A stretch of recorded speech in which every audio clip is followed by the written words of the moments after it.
የሮበርት ጂ አለን ዝነኛ መጽሐፍ ነው። Multiple Streams of Income ወይም እንግዲህ በርካታ የገቢ ምንጮች።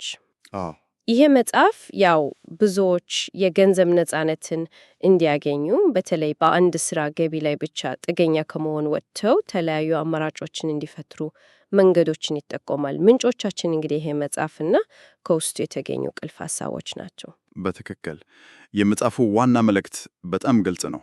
የገንዘብ መረጋጋት እና ደግሞ የጊዜ ነፃነት የሚገኘው ገቢን በማባዛት እንጂ በአንድ ነገር ላይ ብቻ በመወሰን አይደለም። አዎ አለን የሚያተኩረው አስተሳሰብን ከመቀየር ጀምሮ ያው ተግባራዊ ስልቶችን እስከ መጠቀም ድረስ ነው። እሺ እንግዲህ የዛሬው ተላኳችን ከአለን መጽሐፍ ውስጥ በጣም አስፈላጊ የሆኑትን አስተሳሰብን የሚቀይሩትና ደግሞ በቀላሉ ተግባራዊ ሊሆኑ የሚችሉ ሀሳቦችን ነቅሰን ማውጣትና መመርመር ነው። ዝም ብሎ ምዕራፍ በምዕራፍ ከማየት ይልቅ ዋና ዋና ጭብጦችን ይዘን እንወያይባቸዋለን።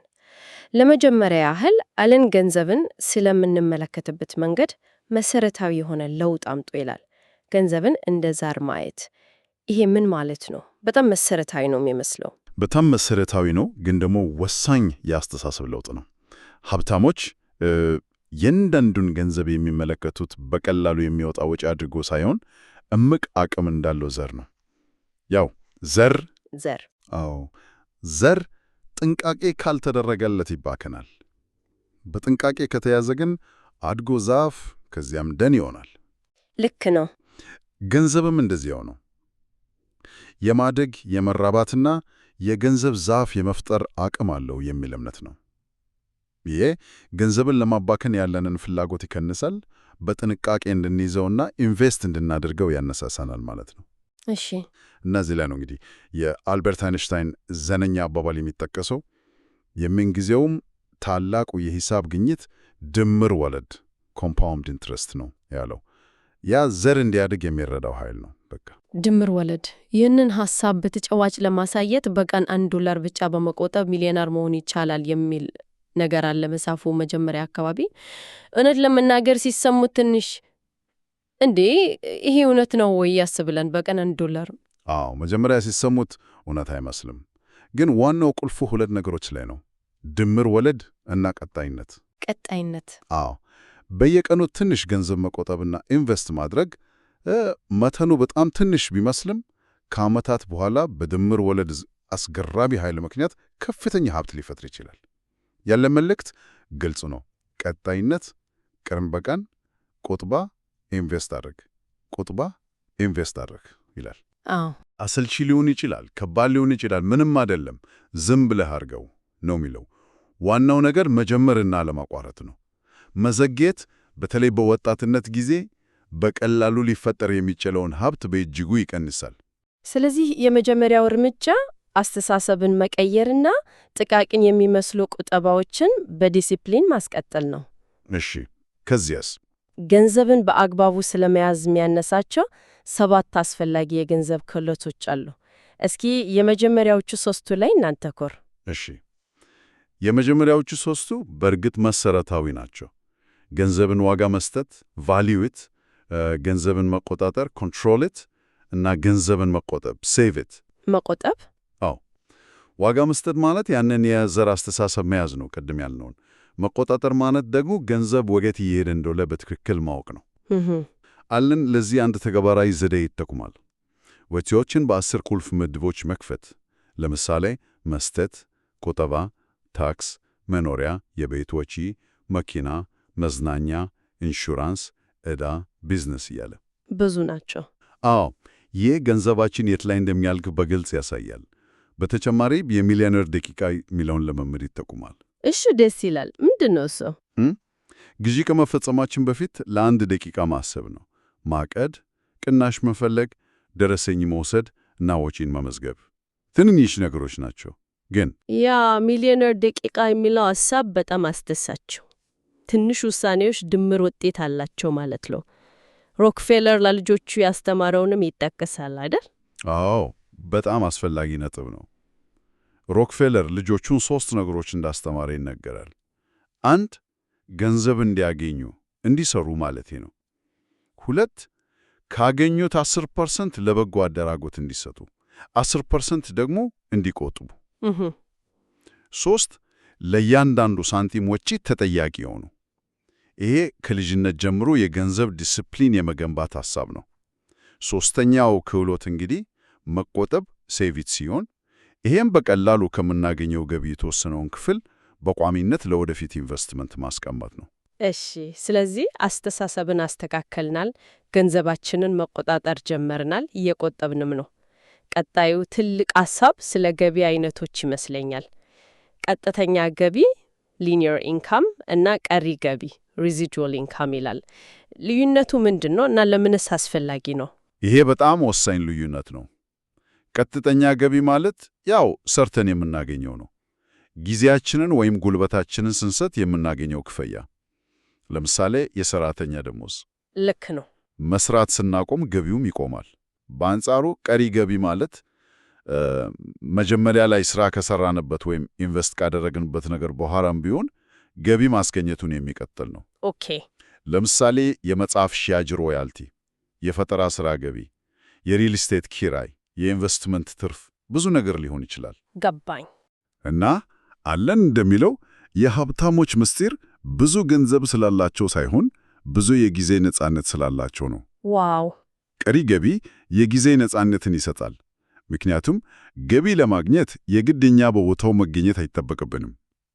ይሄ እንግዲህ ከሰራተኛ አስተሳሰብ ማለትም ሰዓቴን ሸጬ ገንዘብ ላግኝ ከሚለው ወደ ሥራ ፈጣሪ ወይም ኢንቨስተር አስተሳሰብ ሀብቴ ወይም ሐሳቤ ለእኔ እንዲሠራ ላድርግ ወደሚለው ሽግግር ማድረግን ይጠየቃል። ያ በጣም ኃይል ያለው ሐሳብ ነው፣ የጊዜ ነጻነት።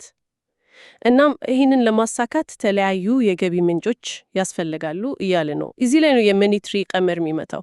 ትንሽ ውስብስብ ይመስላል። አዎ፣ መኒ ትሪ ቀመር ስኬታማ የገቢ ምንጭ ሊኖሩ የሚገባቸውን ዘጠኝ ባህሪያት በአህጽሮት ለማስታወስ የሚረዳ ዘዴ ነው። እያንዳንዱ ፊደል አንድ ባህሪን ይወክላል። እስኪ የተወሰኑትን ንገረን። እሺ፣ ለምሳሌ ኤም መልቲፕል ስትሪምስ በርካታ መሆን፣ ኦ አውትስታንዲንግ ፕሮዳክትስ ምርት አገልግሎት፣ ኤን ናቲንግ ዳውን ያለ ብዙ ቅድመ ክፍያ መጀመር መቻል፣ ኢ ኤምፕሎይ ሬዚስተንት ብዙ ሰራተኛ አለመፈለግ። ኦ ኤምፕሎይ ሬዚስተንት ደስ ይላል። አዎ። ዋይ ሃይ ይልድ ከፍተኛ ትርፍ፣ ቲ ትሬንድ ታይሚንግ ወቅታዊ መሆን፣ አር ሬዚጁዋል ቀሪ ገቢ ማስገኘት፣ ኢ ኤሴንሻል ለሰዎች አስፈላጊ መሆን፣ ኢ ኤንቱዚያስቲክ ኤንጌጅመንት በሙሉ ልብ መሳተፍ። ሁሉም የገቢ ምንጮች እነዚህን ሁሉ ላያሟሉ ይችላሉ፣ ግን ብዙ ባሟሉ ቁጥር የስኬት ዕድላቸው ይጨምራል። እሺ፣ ስለዚህ አስተሳሰብ ቀይረናል። ቀሪ ገቢ ምን እንደሆነ ተረድተናል። ጥሩ የገቢ ምንጭ ምን መምሰል እንዳለበት አይተናል። አሁን ወደ ትልቁ ጥያቄ እንምጣ። እነዚህን የገቢ ምንጮች ከየት እናገኛቸው? አለን ስለ 3 ታላላቅ የገንዘብ ተራሮች ይናገራል። እስኪ እነዚህን እንያቸው። በትክክል አለን የገንዘብ ነጻነትን የሚያፋጥኑ 3 ዋና ዋና መስኮች አሉ ይላል። እነዚህን ተራራ ብሎ ይጠራቸዋል። ተራራዎች? አዎ። አንደኛ የኢንቨስትመንት ተራራ። ይህ እንግዲህ በአክሲዮን ገበያ፣ ቦንዶች፣ ፈንዶች ኢንቨስት ማድረግ ነው። ሁለተኛ የሪል ስቴት ተራራ፣ በንብረት ላይ ኢንቨስት ማድረግ። ሶስተኛ የማርኬቲንግ ተራራ፣ ይሄ ደግሞ የራስን ምርት አገልግሎት ወይም ዕውቀት መሸጥ፣ የሌሎችንም ምርት በማገዝ ገቢ መፍጠርን ያካትታል። በእነዚህ 3 ተራሮች ስር ደግሞ 10 የተለያዩ የገቢ ማስገኛ ስልቶችን በመጽሐፉ ያብራራ። 10 ስልቶች። ሁሉንም ለመሸፈን መሞከር ትንሽ ከባድ ነው። አለን ራሱ ስለ 82 ሕግ ያወራል አይደል? ምናልባት የኛም በጣም ወሳኝ በሆኑት ላይ ብናተኩስ። በጣም ጥሩ ሐሳብ ነው። አለን ራሱ ከመጠን በላይ መረጃ እንዳያጨናነቀን ይመክራል። የተወዛገበ አእምሮ ሁልጊዜ እምቢ ይላል የሚል አባባል አለው። እውነት ነው። ስለዚህ 80% ውጤት በሚያስገኙት 20% ወሳኝ ሐሳቦች ላይ ማተኮር ብልህነት ነው። እስኪ ከ3ቱ ተራራዎች ውስጥ የተወሰኑ ቁልፍ ስልቶችና ሐሳቦችን እንመርምር። ለምሳሌ በኢንቨስትመንት ተራራን ጀምር። ብዙ ሰው የአክሲዮን ገበያን ይፈራል። አለን ለጀማሪዎች ምን ይመከራል? ምዕራፍ 5 ላይ ለፍጹም ጀማሪዎች ኢንቨስት ማድረግ በሚል የቀረበው ክፍል ላይ ኢንቨስት ማድረግ ከቢዝነስ መስራት እንደሚለይ ያስረዳል። ኢንቨስትመንት በአብዛኛው ፓሲቭ ነው፣ ማለትም በየቀኑ መሮጥ አይጠይቅም። ለጀማሪዎች ዋናው ምክሩ ገበያውን ለማሸነፍ ቢት ማርኬት ከመሞከር ይልቅ ከገበያው ጋር አብሮ መሄድ ነው። እንዴት? ለምሳሌ ኢንዴክስ ፋንድ መግዛት። ኢንዴክስ ፋንድ ማለት ብዙ ታዋቂ ኩምፓኒዎችን በአንድ ላይ የያዘ የሰበሰር ፋንድ ነው። ይህ ስጋትን ይቀንሳል። ረዘም ላለ ጊዜ ኢንቨስት ባደረጉ ቁጥር ስጋቶ ይቀንሳል የሚለው መር እዚህ ላይ በደንብ ይሰራል። እሺ፣ ዋናው ነገር ወዲያው መጀመር እና ደግሞ ዶላር ኮስት አቨሬጂንግ መጠቀም ነው። ይህ ማለት በየጊዜው ለምሳሌ በየወሩ ቋሚ የሆነ የገንዘብ መጠን ኢንቨስት ማድረግ ነው። ገበያው ቢወጣም ቢወርድ መግዛታችንን እንቀጥላለን ማለት ነው። ይሄ በጣም ተግባራዊ ምክር ነው። ገበያውን ለመገመት ከመሞከር ይልቅ በዲሲፕሊን መከተል። ግን ለበለጠ ትርፍ የሚፈልግ ሰውስ አለን የበረታ አደገኛ ግን ደግሞ ከፍተኛ ትርፍ ሊያስገኙ የሚችሉ መንገዶችንም ያነሳል። አዎ ምዕራፍ 6 እና 7 ላይ ወደዚያ ያመረን። ለምሳሌ ዋረን ቡፌትን አይነት የረጅም ጊዜ ስኬት ያሳዩ ኩባንያዎች ወይም ፈንዶች ላይ ኢንቨስት ማድረግን ይጠቆማል። እንዲሁም በተወሰኑ የኢንዱስትሪ ዘርፎች ሴክተርስ ላይ የሚያተክሩ ፈንዶችን መመልከት። እነዚህ ግን የበለጠ እውቀትና ጥናት ይጠይቃሉ። አዎ ምዕራፍ 7 ላይ ደግሞ ሊቨሬጅ የሚለውን ሐሳብ ያስተዋውቃል። ሊቨሬጅ ማለት በትንሽ የራስ ገንዘብ ትልቅ ሀብት መቆጣጠር መቻል ማለት ነው። አንዱ መንገድ አማራጮች ኦፕሽንስ መጠቀም ነው። አማራጮች ኦፕሽንስ ሲባል ትንሽ ግራ ያጋባል። በተለይ ካቨርድ ኮልስ የሚለው ስትራቴጂ እንዴት ነው የሚሰራው? እውነት ነው። አማራጮች ትንሽ ውስብስብ ሊሆን ይችላሉና ከፍተኛ ስጋትም አላቸው። አለን ግን በተለይ ካቨርድ ኮልስን በአንጻራዊነት ስጋቱ የቀነሰ ስትራቴጂ እንደሆነ ያብራራል። እስኪ በቀላል ምሳሌ ላስረዳሽ። እሺ፣ 100 የአንድ ኩባንያ አክሲዮኖች አሉሽ እንበል። ኮል አማራጭ ማለት አንድ ሰው እነዚያን አክሲዮኖች ወደፊት በተወሰነ ዋጋ ካንቺ የመግዛት መብት የሚገዛበት ውል ነው። ካቨርድ የተባለው አክሲዮኖቹ ስላሉሽ ነው። ኦኬ፣ አክሲዮኑ አለኝ ማለት ነው። በትክክል። እና አንቺ ይህንን የመግዣ መብት አማራጩን ማለት ነው ለሌላ ሰው ትሸጭለታለሽ። ያ ሰው ለዚህ መብት ፕሪሚየም ወይም ዋጋ ይከፍልሻል። ይህ ተጨማሪ ገቢ ይፈጥርልሻል። ገዢው መብቱን ሊጠቀምበትም ላይጠቀምበትም ይችላል። አንቺ ግን ፕሪሚየሙን አግኝተሻል። ገባኝ። ይህንን በዶር ኩፐር ምሳሌ ያስረዳዋል። ዶክተሩ ጡረታ ከወጣ በኋላ በዚህ ስትራቴጂ ጥሩ ገቢ እንዳገኘ ይናገራል። ነገር ግን አጽንዖት የሚሰጠው ነገር ቢኖር አማራጮች ላይ ከመግባት በፊት በቂ ዕውቀት እና የስጋት ግንዛቤ ያስፈልጋል የሚለው ነው። እሺ፣ የኢንቨስትመንት ተራራን በከፊል አይተናል። ወደ ሁለተኛው ተራራ ሪል ስቴት እንሻገር። ይሄ ደግሞ ሌላ ብዙ ሰው የሚፈራው ወይም ብዙ ገንዘብ ይጠይቃል ብሎ የሚያስበት መስክ ነው። አለን ግን ያለ ምንም ቅድመ ክፍያ ነቲንግ ዳውን መግዛት ይቻላል ይላል። ይሄ እንዴት ነው የሚቻለው? አዎ ይሄ ከአለን መጽሐፍ በጣም ዘኛ ከሆኑት ሐሳቦች አንዱ ነው። ብዙዎች ሪል ስቴት ለመግዛት የግድ 20% ወይም ከዚያ በላይ ቅድመ ክፍያ ያስፈልጋል ብሎ ያስባሉ። አለን ግን ፈጠራና ችግር ፈቺነት ካለ ያን ያህል ገንዘብ አያስፈልግም ነው የሚለው። ፈጠራ? አዎ በምዕራፍ 8 ላይ 5 ዋና ዋና ያለ ቅድመ ክፍያ መግዣ ስልቶችን ያሳያል። ለምሳሌ በሻጭ ሳይሳናንስ ሻቹ ራሱ እንደ ባንክ ሆኖ ብድር ሲሰጠን፣ በሊዝ አማራጭ ቤቱን እየተከራየን በኋላ ላይ በተስማማንበት ዋጋ የመግዛት አማራጭ ሲኖረን፣ ንብረቱን በዕቃ ወይም በአገልግሎት መለወጥ፣ ተለያዩ የፋይናንስ ምንጮችን ማጣመር ወይም የሌሎቹን ሀብት መጠቀም። ብዙ መንገዶች አሉ። ዋናው ቁልፍ በጣም ለመሸጥ የሚፈልጉ ዶንት ዋንተርስ ሻጮችን ማግኘት ነው። እነዚህ ሰዎች ከዋጋው ይልቅ ችግራቸው እንዲፈታላቸው የሚፈልጉ ናቸው። ይሄ በጣም ለመሸጥ የሚፈልጉ ሻጮችን የማግኘት ሐሳብ አስደሳች ነው። ከዋጋ ድርድር ባለፈ የሰዎች ችግር መፍታት ላይ ያተኩራል። እዚህ ላይ ነው የአልማዝ ማሳዎች ታሪክ የሚመጣው። በትክክል የአልማዝ ማሳዎች ታሪክ እንግዲህ አንድ ገበሬ የራሱን መሬት ትቶ የአልማዝ ፍለጋ ሩቅ አገር ስለመሄዱና በኋላም ያ ተወ መሬት ራሱ በአልማዝ የተሞላ እንደነበረ ስለመረዳቱ ነው። አለን ይሄንን ታሪክ የሚጠቀመው ብዙ ጊዜ ትልልቅ ዕድሎች፣ ለምሳሌ ሪል ስቴት የመግዛት ዕድል በአካባቢያችን በአፍንጫችን ስር ሆነው ግን ትኩረት እንደማንሰጣቸው ለማሳየት ነው። ምናልባት ያ ያለ ቅድመ ክፍያ የምንገዛው ቤት ወይም በጣም ለመሸጥ የሚፈልገው ሻጭኛው ሰፈር ውስጥ ሊሆን ይችላል። እውነት ነው። እሺ ንብረት አገኘን እንበል።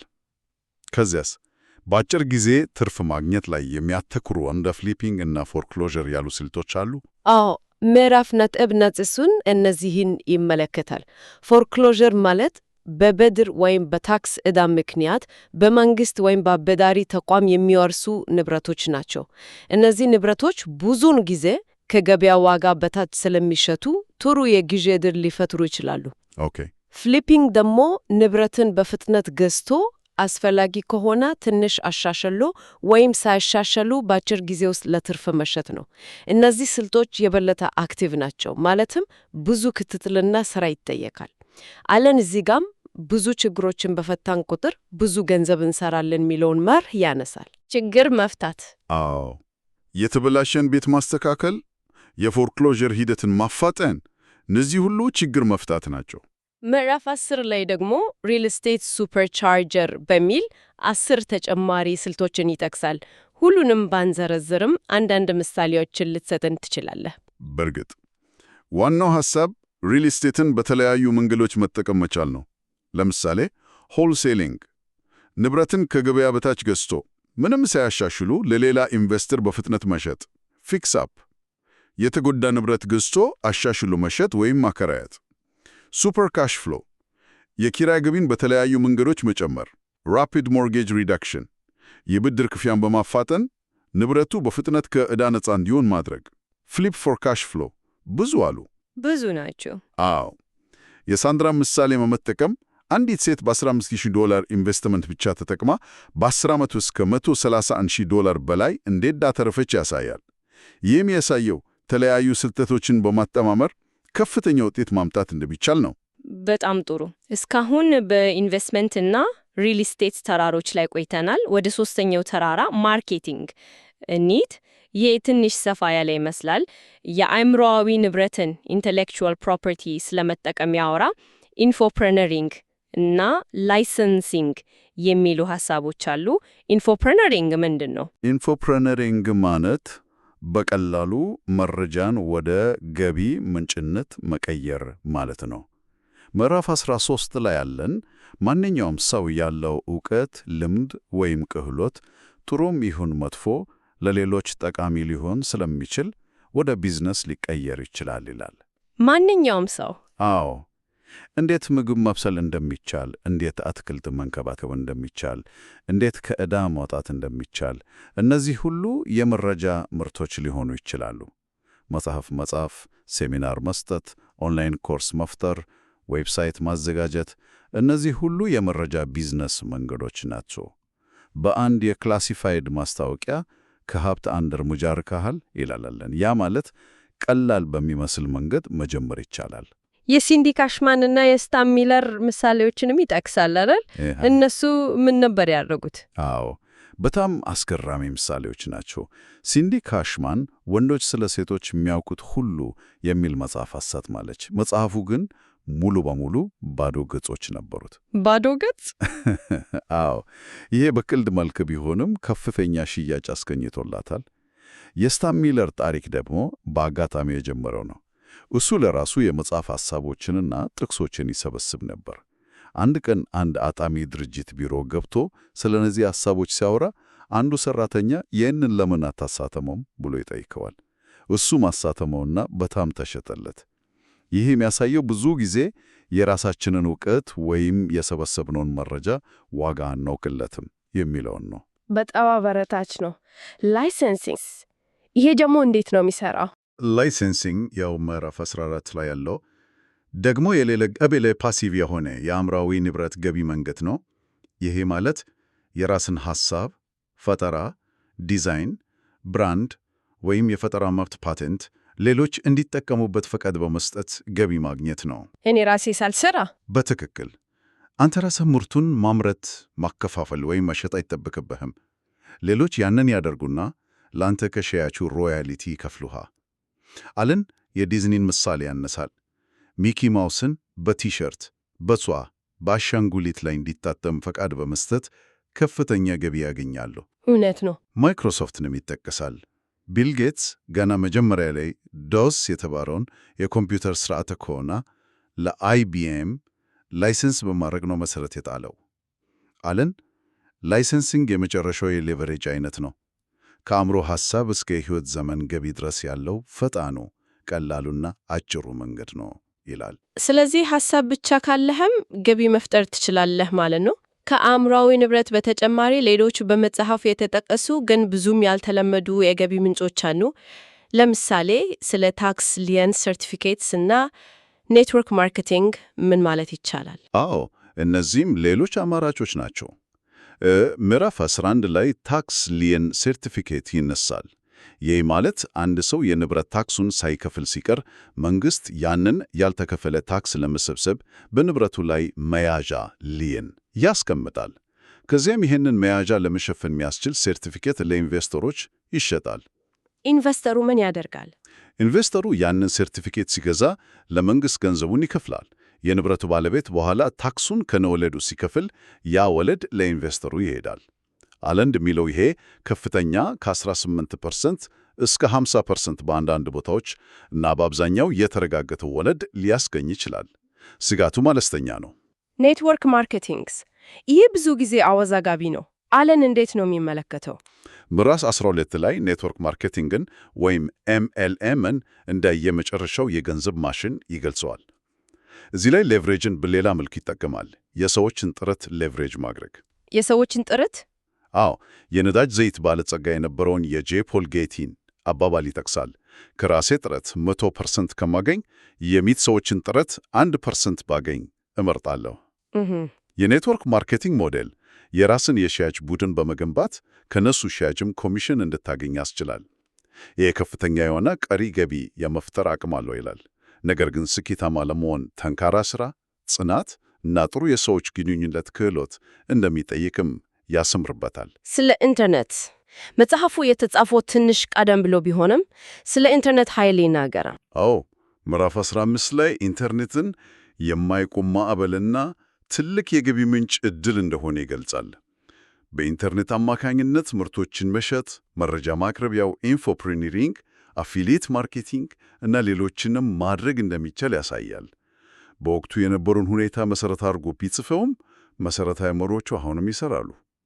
በኢንተርኔት ቢዝነስ ስኬት ውስጥ ትራፊክ ማለትም የድረገጽ ጎብኚዎች ብዛት ምን ያህል ቁልፍ እንደሆነ ያሰምርበታል። ትራፊክ። እሺ፣ እንግዲህ ብዙ የገቢ ማስገኛ መንገዶችን አይተናል።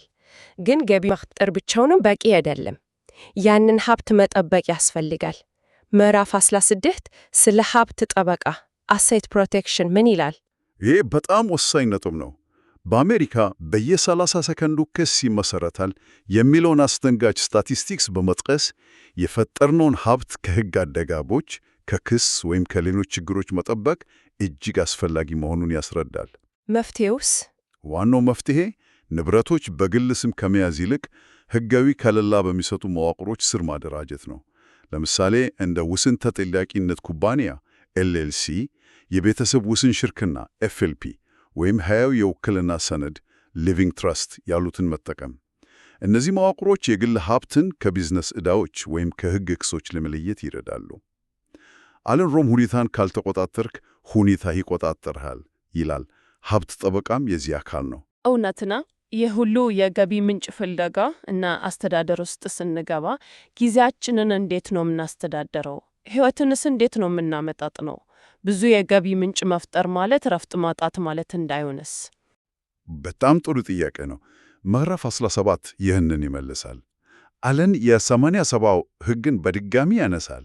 አሁንም እሱ ትኩረታችንን 80% ውጤት በሚያስገኙልን 20% ወሳኝ ተግባራት ላይ ማድረግ አለብን ይላል። ብዙም አስፈላጊ ያልሆኑትን ነገሮች ማዘገየት ወይም ለሌላ ሰው መስጠት ያስፈልጋል። የሚገርመው ፕሮክራስቲኔሽን ኢዝ አብሶሉትሊ ኢሴንሻል ቱ ዮር ሰክሰስ ይላል። ማዘግየት ለስኬት አስፈላጊ ነው። አዎ፣ ትርጉሙም ውጤት አልባ በሆኑ ነገሮች ላይ ጊዜ ከማጥፋት እነሱን ሆን ብሎ ማዘጋየት ለስኬት አስፈላጊ ነው ማለት ነው። ጊዜን እንደ ገንዘብ ኢንቨስት ማድረግ እንዳለብን ይመክራል። ከሁሉም በላይ ግን 6ቱን የሕይወት ዘርፎች ማመጣጠን አስፈላጊ መሆኑን ያሰምርበታል። አእምሮ፣ አካል፣ ማንነት፣ ጊዜ፣ ሰዎች እና ገንዘብ። አንዱን ለማሳደግ ሌላው መስዋዕት ማድረግ የለብንም። ያ በጣም አስፈላጊ ማሳሰቢያ ነው። በመጨረሻው ምዕራፍ 18 ስለ ቅርስ መተው ለገሲ ይናገራል። ከሚሊዮነሩ ሚስተር ሎፔዝ ጋር የነበረውን ልምድም ያካፍላል። አዎ፣ ይሄ የመጽሐፉ መደምደሚያና ልብ የሚነካ ክፍል ነው። ሚስተር ሎፔዝ በፊሊፒንስ የፖለቲካ ቀውስ ወቅት ልጁን ከአፈና ለማዳን ሲል ያካበተውን ሀብት በሙሉ ለመተው እንደተገደደ ለአለን ይነግረዋል። ይሄ ታሪክ ገንዘብ ምን ያህል በቀላሉ ሊጠፋ እንደሚችል፣ ነገር ግን የቤተሰብ እና የሰዎች ግንኙነት የበለጣል ዋጋ እንዳለው ያስገነዝባል። በጣም ያሳዝናል። አዎ። እና አለን የሚሞግተን ሀብት የምንፈጥረው ለራሳችን ብቻ ሳይሆን ለትውልድ የሚተርፍ መልካም ነገር ለመስራት፣ ቅርስ ለመተው ጭምር መሆን አለበት ነው።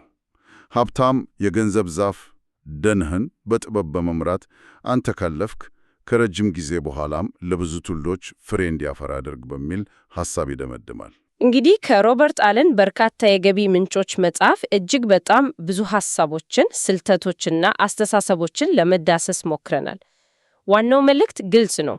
በአንድ የገቢ ምንጭ ላይ ጥገኛ ከመሆን ወጥቶ በአስተሳሰብ ለውጥ ታግዞ የተለያዩ የኢንቨስትመንት፣ የሪል ስቴት፣ የአእምሯዊ ንብረትና ሌሎች ስልቶችን በመጠቀም ገቢን ማባዛት ለገንዘብና ለጊዜ ነጻነት ወሳኝ ነው። በትክክል ከአስተሳሰብ ለውጥ ገንዘብን እንደ ዘር ማየት፣ የጊዜ ነጻነትን ማድነቅ፣ 82ን መተግበር አንስቶ እስከ ተጨባጭ ስልቶች እንደ ያለ ቅድመ ክፍያ ሪል ስቴት መግዛት፣ ኢንፎፕረነሪንግ፣ ላይሰንሲንግ፣ ታክስ ሊየን መጠቀም፣ ካቨርድ ኮልስ መሸጥ ድረስ ሰፊ ሐሳቦችን አይተናል።